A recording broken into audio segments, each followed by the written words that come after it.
For Pacifica Radio, I'm Christina Onnested. A federal judge says she'll order sworn testimony by the Trump administration to determine whether they've complied with orders to facilitate the return of a Maryland man mistakenly deported to a prison in El Salvador last month. The Supreme Court ordered the return of Kilmar Abrego Garcia, but the Trump administration has so far refused. His wife, Jennifer Vasquez Soto, spoke outside the court where people rallied for his return. Bring Kilmar home! Kilmar needs to come home, and it's time we see how exact this will be fulfilled. Enough is enough. My family can't be robbed from another day without seeing Kilmar. Maryland Senator Democrat Chris Van Hollen says he's traveling to El Salvador today to investigate Abrego Garcia's well-being and discuss his return. It comes as the president of El Salvador said Monday he would not return Abrego Garcia, likening it to smuggling a terrorist into the United States. Abrego Garcia's attorneys say he has no criminal record and dispute allegations he's a gang member. President Donald Trump gave more insight into his push to deport American citizens next to El Salvador, speaking on Fox News Spanish channel Tuesday. Could we use it for violent criminals, our own violent criminals? I call them homegrown criminals. Yes. I mean, the homegrowns. The ones that grew up and something went wrong and they hit people over the head with a baseball bat. We have, and push people into subways just before the train gets there, like you see happening sometimes. We are looking into it and we want to do it.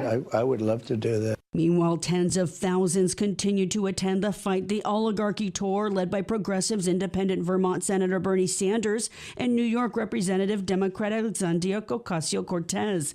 In California's GOP stronghold of Folsom, some 30,000 people attended the event. Thousands also rallied in Bakersfield earlier in the day, where Ocasio-Cortez slammed Trump's effort to deport accused migrant criminals to El Salvador without due process, noting the hypocrisy of the administration's anti-immigrant rhetoric. This is a matter of fact. Donald Trump is a criminal. He was found guilty of 34 felony counts of fraud, found liable for sexual abuse. And if he wants to find the rapists and criminals in this country, he should look in the mirror. Sanders noted on social media Tuesday marked tax day, writing, if you paid $1 in federal income taxes, you paid more than Tesla in 2024 and 2022, AT&T in 2021, Nike in 2020, FedEx in 2020, Elon Musk in 2018, Jeff Bezos in 2007 and 2011. Yes, it's time to tax the rich, Sanders wrote. Congress members have returned to their home districts, many to hold town halls.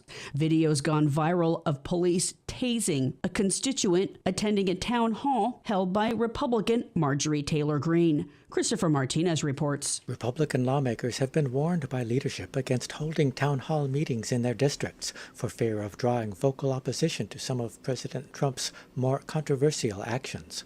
But that didn't stop Georgia Congressperson and Trump supporter Margaret Taylor Greene, who held a town hall in Ackworth, Georgia. And in the first few minutes, at least 5 protesters were ejected, 1 tackled by police, and 2 were shot with tasers. This is funded. The Democrats have been rioting. They are the party of violence. They are the party that...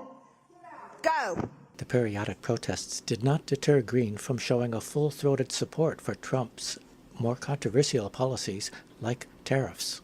The media and the Democrat Party will try to fool you and think that President Trump is hurting America. He's actually defending America. She also hit on transgender issues, which she put in terms of protecting children. God made us in his image, male and female. Greene closed the meeting, saying she would not be intimidated by what she described as Democrat-funded protesters.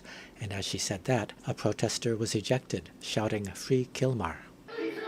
That's an illegal alien.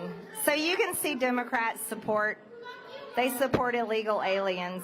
Reporting for Pacifica Radio News, I'm Christopher Martinez. The Trump administration is suing Maine's education department for not complying with the government's push to ban transgender athletes in girls' sports, escalating a dispute over whether the state is abiding by a federal law that bars discrimination in education based on sex. The suit announced today. Britain's Supreme Court has unanimously ruled the definition of a woman as someone born biologically female under the UK's Equality Act. It means a transgender person with a certificate recognizing them as female should not be considered a woman for equality purposes. The court added its ruling does not remove protection from trans people who are protected from discrimination on the ground of gender reassignment. The administration has granted nearly 70 coal-fired power plants a 2-year exemption from federal requirements to reduce emissions of toxic chemicals like mercury, arsenic, and benzene. I'm Christina Onnested reporting for Pacifica Radio.